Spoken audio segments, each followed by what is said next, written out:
Coba jujur sama diri lo sendiri, berapa banyak lu nge-save, nge-like, nonton video tentang self-help, tentang motivasi, tentang pengembangan diri, tapi diri lu itu masih di situ-situ aja.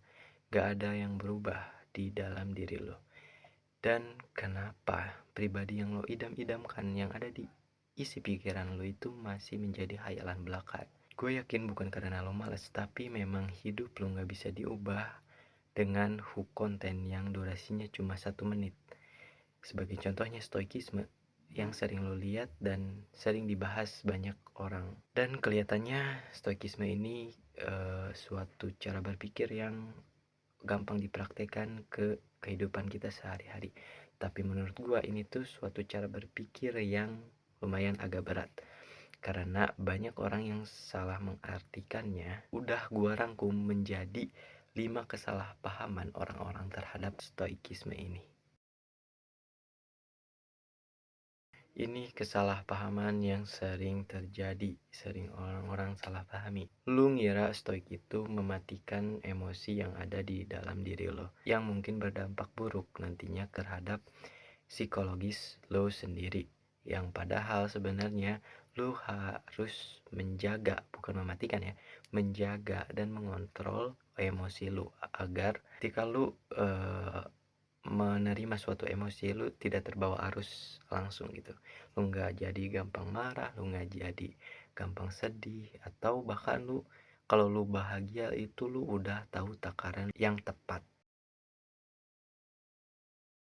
Nah, yang kedua ini tentang gimana respon kita terhadap suatu permasalahan yang datang di luar kendali kita, agar kita bisa tetap tenang dalam situasi apapun. Bukan tentang seberapa kuat dan seberapa tahan lu terhadap suatu ketidaknyamanan. Justru adanya stoik itu untuk mencari ketenangan batin, bukan mempersulit hidup lu sendiri.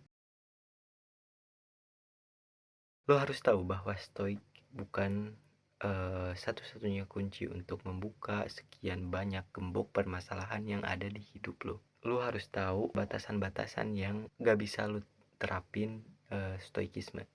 Contohnya misalkan, masa iya ketika lo tuh dibegal, terus karena lo mentang-mentang stoik diajarkan gini gini gitu gitu, jadi ya udah terus lo kasih barang berharga lo, bro. Ini tuh bukan stoik, tapi lu tuh kocak kalau begitu. Jadi lu harus tahu batasan-batasan di mana lu harus stoik, di mana lu harus kabur. Banyak orang yang bilang bahwa stoik itu cuma ngontrol emosi kita dan ya udah terus hidup lu beres gitu aja.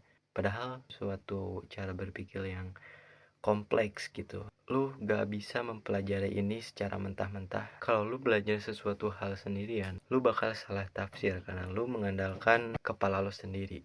Lu butuh partner, atau lu butuh mentor, atau lu butuh suatu komunitas. Jadi stoikisme itu bukan sesuatu hal yang instan dan bisa lo dapetin secara cuma-cuma. Karena kita ini makhluk sosial, jadi gak mungkin kita berkembang dengan isi kepala kita sendiri. Nah, yang terakhir ini ya lu tau lah, orang-orangan kita ini sering banget ikut-ikutan gitu. Tapi ya ini nggak apa-apa daripada lu nggak ngelakuin sama sekali. Tapi masalahnya ketika lu ikut-ikutan itu cuma lu ngomongin doang gitu, praktiknya kagak gitu.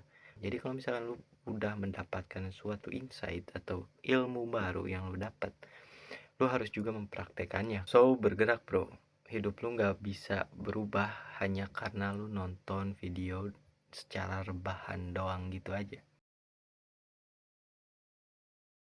Jadi kesimpulannya, stoikisme itu bisa sebenarnya bisa bantu lo. Cuma lo harus diikuti dengan gerak.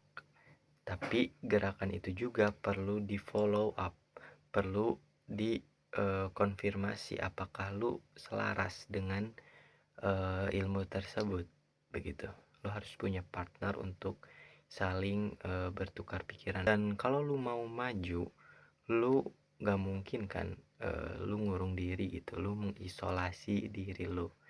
Jadi kalau lu mau berkembang ya bersosialisasi, cari lingkungan yang bikin lu produktif. Intinya berhenti cuma nge-scrolling, cuma nge-like, cuma nge-save doang, tanpa ada aksi. Karena perubahan itu bukan datang dari teori, tapi datang dari langkah kecil yang lu ulangi setiap hari, lu repetisi.